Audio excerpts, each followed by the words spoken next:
Hi guys, welcome back to Geeks Wargaming, and this kind of review stroke first impressions stroke showcase of Index Imperialis for Assassins. This is almost like a little bit of a mini codex that they've put in a White Dwarf. I know a lot of people aren't keen on this type of format. I don't personally mind it because I buy White Dwarf most months anyway, as I'm sure a lot of you do. So just to have some extra rules updated in here, I think it's great, rather than having to wait for a bigger sort of codex to come out or a more expensive book. I just think this makes it slightly more accessible to people. So I, over the past sort of week, have been updating my assassins. I had the two in the middle painted previously. I bought these as part of the board game, what was it, Execution Force, Task Force Execution or something like that, which was the one of the first board games that Games Workshop released, and it was very good value, and it was these brand new sculpts. I've always been a fan of the assassin models, so when they resculpted them, I thought, yeah, I've got to get my hands on those. So I bought it straight away, and as I said, I painted these two. I've used these both in battle. But I never got round to doing the other two. They just, were put in the back of a case somewhere and never picked up until I heard about all the rumours of this coming out. And then I thought, well, let's pick up the paintbrush and stick some colours on these. So I'm really happy with how they have come out as a whole. So before we do anything, I'll just bring them up to the camera so you can have a quick look. So this is the, if I can get it in focus, there you go. This is the Vindicare assassin. So this is obviously your sort of sniper. All of the assassins have had a bit of a rules update in here, mainly with some stratagems. But I think this guy, with his stratagems, he is one of the winners really. I think they were all pretty solid before, but they're pretty good now. So that's the assassin. So I finished painting him literally a couple of days ago. Oh, I've knocked over this one. So this one is the Callidius assassin, the female assassin. She's the one that does all this sort of the stealthy action and everything. So she sort of pops up behind enemy lines and causes some havoc. She also can do things almost like a bit of a vect ability to stop people using stratagems. Well, it costs them more, but we'll see that in a second. So pretty happy how she came out. As I said, I painted her probably a couple of years ago. So you can actually see, I didn't think my painting had got that much better over that amount of time, but the two on the end, you probably can't see it that much on camera, but I can actually see that there is a fair difference between this one and the Callidius assassin and the two on the end. So this is the Calexus assassin. So this is your anti-psyker one. I think this was the first one I actually painted out of the set, because the previous sort of model of this was pretty stupid looking, but I really like this sculpt. I think it looks really, really good, and he's pretty good. Having to hit him on sixes only is quite useful. He's still got that ability. And then the last one we've got is the I think there's a Eversor, a Vaser, or something like that you call him. The guy that's the combat drugged maniac, basically. I think this is probably my favourite one now, out of all of them, now that I've got them all painted. I was always a big fan of this one when I was a kid as well, but this new pose is just really cool, really dynamic pose there. So yeah, really happy with how he came out.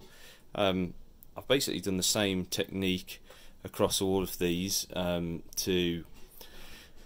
do the black armour. So it's just basically Abaddon black, and then I do a dry brush over it, and that bit picks out all the muscle definition. A dry brush with I think it's Dawnstone. then I do a null and oil over the top, which brings it back down again, and then I sort of go in and line highlight over some of the muscles to give them a slightly more definition. And then that's all you basically need to do on those. So these models, I'm not a quick painter by any means, and I probably knocked these two out in a couple of evenings. So yeah, I'd say probably maybe 4 or 5 hours on each one of those. So yeah, really happy with how they came out, but you're not here just to look at that, you want to know what's been updated here. So I'm going to come back in a minute when I can get a better camera angle on the book itself. Okay, so here we are with a look at the start of this Index Imperialis. There's a good few pages of sort of background fluff, some specific details about each one of the assassins. So it's quite a good read. I haven't read through it all yet, but from what I've read so far, it's you know, it's worth taking the time to do so. So we just sort of skip through it quickly to see some nice artwork, which is obviously familiar with. That's from the original box set that I was referring to earlier, where I bought my assassins from. Some details about the Vindicare and his weapons and types of combat that he goes into. The Callidius, so much like, you know, types of codexes that we're used to. The Evasor or Eversaw, yeah, however you pronounce it. The Cool Skull Dude. There's him, and then the Caluxus. So going after a Farseer there to block all of his psychic abilities. Okay, there's also, I think this is the first time we've seen this. This is like you get in all the codexes. You get this sort of, you know, backstory, dates and things like that, and notable events that's happened. And this is all focused around the assassins. I haven't actually read this yet, but I definitely will, because I do like that sort of background fluff, sort of snapshot background fluff. That's quite cool. So here we go. Here is the actual army list itself. So it's only a few pages long, as you can expect, because it's only on 4 models. But they've given you a couple of options how to get the assassins into your army now. It used to be that you take them as a vanguard detachment, and it would be at -1 CP, I think it was.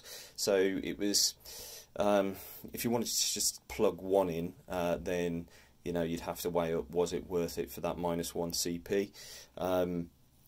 You don't have to do that now. There's a couple of options. So if you wanted to take just one, then you can take it in a vanguard detachment without HQ, and you don't get the command benefit of that. So it costs you obviously nothing, but you don't gain anything. You just have an extra force organisation, which will be an assassin.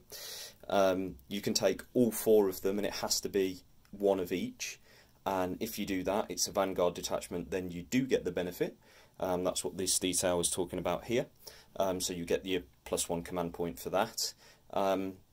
Or there is a really flexible way of taking them now, which I'm guessing you'll probably see quite a lot in more match play and tournament play, which is using this stratagem.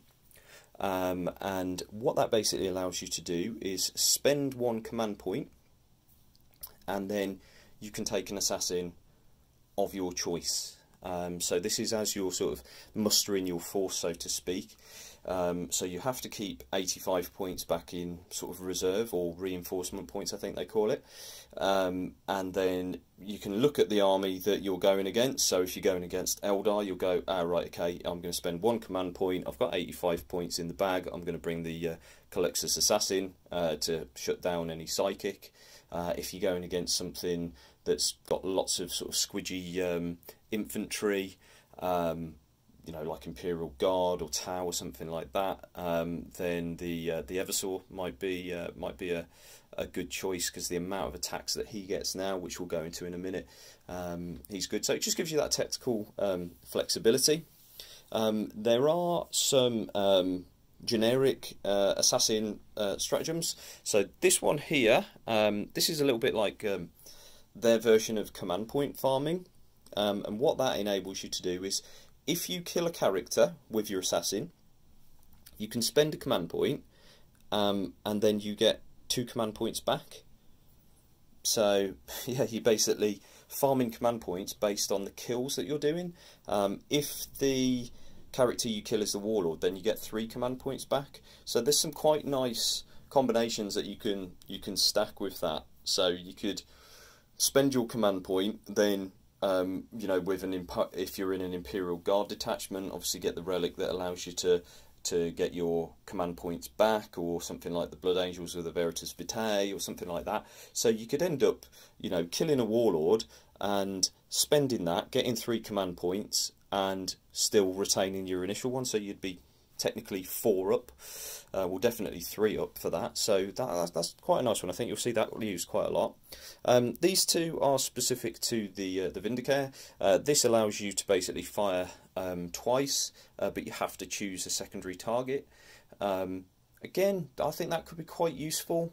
This is why I think he's a bit of a winner from this, because before, you know, he only had that heavy 1 shot, and if you miss, then, you know, it's completely useless. At least you've got the opportunity to sort of double tap with this. And if you're pointing this at some of the weaker characters in the game, something like a warlock or something, you could potentially kill two warlocks in you know, for the price of 1 with 1 CP. Turbo Penetrator is his shot that he can do at vehicles and monsters, so it just enables him to do a bit like the Hellfire Shell, so it's D3 mortal wounds when you're shooting against one of those targets. We've then got the Callidius Assassin ones. This one basically enables you to move and charge, advance and still charge. This is the one which was a bit like the Vect. So she's got an inherent ability anyway. At the start of the first battle round, every CP, every stratagem that your opponent spends, you roll a 4 up, and it costs them 1 more CP than it would normally. This enables you to do that twice. It does cost you 2 CPs, so you've got to weigh up, is it actually worth it? So you've got to see, you know, how your opponent's sort of set up for something. Are they going to be burning through an awful lot of CP to try and get some certain combinations going? If you think that's going to happen and that could really affect you, then it might be worth throwing that down, and that could put their combinations out of action. So that's quite useful. So you could see, I can see applications for all of these. The Calixus, the Calixus Soul Horror. I can't actually remember what this one does. Cannot be. Right. So this one basically shuts down combat. So it basically you target a model that an enemy units within 3 inches cannot be chosen to fight in the fight phase until everything else is fought. So if you know that there's, you know, a smash captain or something like that that's about to punch you in the face, and you really don't want that to happen, you can use that stratagem there. It is 2 CPs, so it's a bit of a clutch play, but you know, it could potentially hold you, hold things up for you. It does say if the enemy model has an ability where they always fight first, then this kind of doesn't completely override it. It just sort of drops it down to you fight, then they fight, and it goes backwards and forwards like that. So it can take the edge off it. Pariah's Gaze. This is one that's in the shooting phase, and it basically increases the damage characteristic of his shooting attack to D3 instead. So I think in this, from sort of a stratagems point of view, the Caluxus is probably one of the weaker ones for the stratagems, but his utility on the battlefield with what he can do against psychers, you're still going to see him used. Definitely going to see him used, but he's probably the one which hasn't been improved as much as the rest, I would say. These are the ones for the Eversaur Assassin, or the Vaser, or however we pronounce it. This is basically a fight twice one, but after he's fought twice, on a 1, 2 or 3, suffers 1 mortal wound. And then hypermetabolism is basically a 4-up feel no pain. He can't use it against mortal wounds though, so you can't put that on and then put that on, so he ignores the damage there. He will still take the damage that, so not that great, to be honest. But there'll be certain situations where you'll want to use it. So here are the data sheets. They've all got the same stat line, bar the Eversaw that's got extra wounds and attacks for some reason. Well, it kind of goes quite well, doesn't it, with his combat drugs and everything like that, I guess. So they all hit on a 2 on both their shooting and close combat attacks. So we'll look at the Vindicator first of all. So he has got Deadshot. So when he targets against a character, any unmodified wound roll of a 6, that attack is D6 damage rather than D3 damage. So, you know, it just makes it a little bit more likely that you're actually going to kill that character. But it does rely on a 6. Faultless aim. If he stays still, which he's going to do, he always hits on a 2. So even if you've got one of those armies that's stacking, you know, -1s to hit, you know, lightning reflexes. So I'm thinking a Latok lightning reflexes. So what's that, -2, -3 to hit, something like that. This guy ignores that. He just goes, no, I'm still going to hit you on a 2. So pretty useful, I would say. I know you can still, he hasn't got any sort of abilities that ignore line of sight or anything like that, but it's going to really force your opponent into positioning, hiding characters away. So he's quite a threat, and if they do poke the head out, they're literally going to get it shot off, which leads us on to his next ability, Headshot. So Headshot is if you cause a wound on a 3+, you cause an additional mortal wound, and then it goes 4+ additional mortal wound, 5+ additional mortal wound, until it's either dead or you get to a 7+ in effect. Spy Mask, no cover save. I think these were pretty much what they had before, so I won't go into the rest of that. Callidius, this is basically the same, hit and run, so she can fall back and charge back into combat. That's really useful. And then this is the Reign of Confusion, so on a 4+, they have to spend 1 extra CP on the stratagems for the first battle round. So, which is good. This ability, it's the one that we know, isn't it? So she can set up within D6 plus 3 inches away from an enemy unit. So if you roll low, you know, you could be setting up within 4 inches of an enemy unit, which means it's guaranteed first turn charge, isn't it? Plus also her weapons are a 9-inch thing, so well, you'd always be able to fire that, actually, thinking about it, if it's D6 plus 3, because you're only ever going to be 9 inches away, aren't you? Actually, it has to be over 9 inches, doesn't it? So you would be out of range with that weapon. So she's pretty standard. The Eversaw has been completely buffed. He is an absolute badass. You're going to be seeing this guy a lot. As I said, he's got 6 attacks. His Executioner Pistol, Neuro Gauntlet. So his Neuro Gauntlet is basically +1 strength. So he's strength 5, -1, 1 damage, but it re-rolls all wounds, failed wounds. You stack that with some of these abilities here. So he always explodes on a and on a 4+, he does D3 mortal wounds.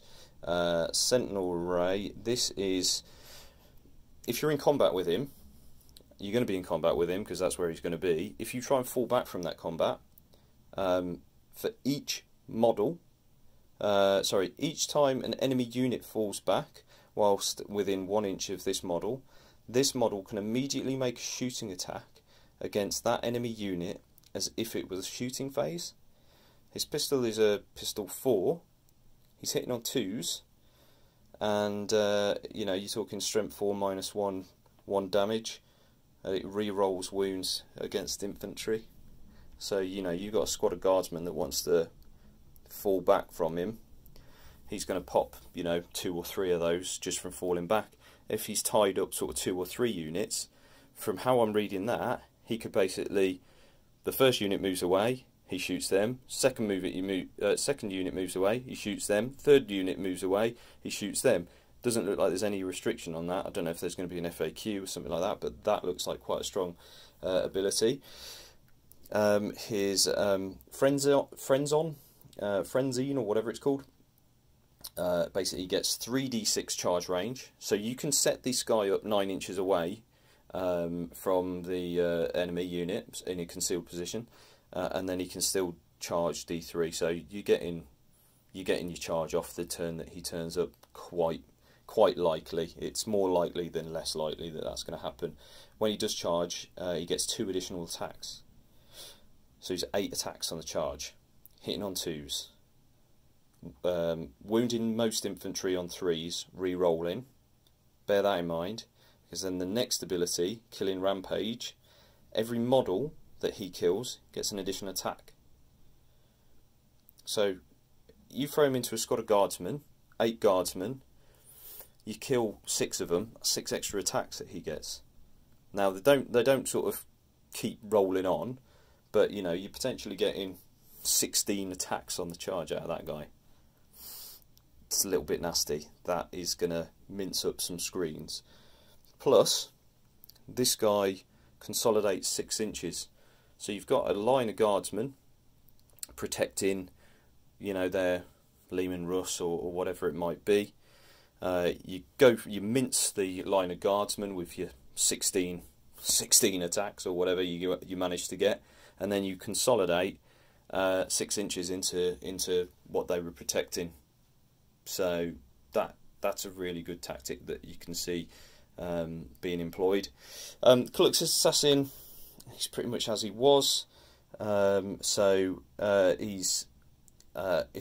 if there's a psyker within 18 inches of him, they subtract 2 from their psychic tests and deny the witch tests. So yeah, that's some good psychic shutdown. Now, I believe in the old index it did say enemy psychers, whereas this just says psychers. So this can affect your own psychers at this stage. Again, we don't know if there's going to be an FAQ on that, but that's how that reads to me. Life Drain is, again, he had that ability before. You can't take saves against him. You can only take invulnerable saves. So he's quite good at taking out, you know, just sort of lighter infantry. And he's got his 4 attacks, so yeah, he's going to do some work.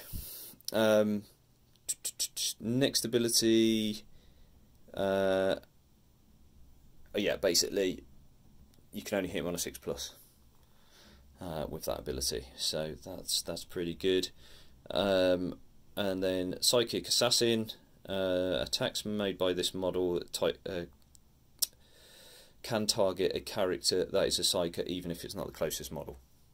So it's only 18-inch range, but you know, that's probably going to happen because you're going to be hunting down those psychers with him anyway. What I like about this guy as well, I can't remember which one of these abilities it is or if it's in this, but he can shoot and throw his grenade in the same turn as well. So that's quite useful. So yeah, that's it. There's just a little bit of a painting showcase, so we'll leave it on there because there's some quite nice painted models there, isn't there? So yeah, that's basically it. I think that you're going to see an awful lot of assassins on the table now, particularly in tournaments. They are really good. I can see all of them having their usage. I'd say probably the Callidius is probably the one which is the weakest out of the lot, with the Eversaw probably being the strongest at the moment, and we'll have to see what the Vindicare does. I think the Vindicare is better than it was. I think you're going to see it a lot. I really do, but we'll just have to see how things go with that. So thanks for watching, guys. Hopefully you enjoyed that video.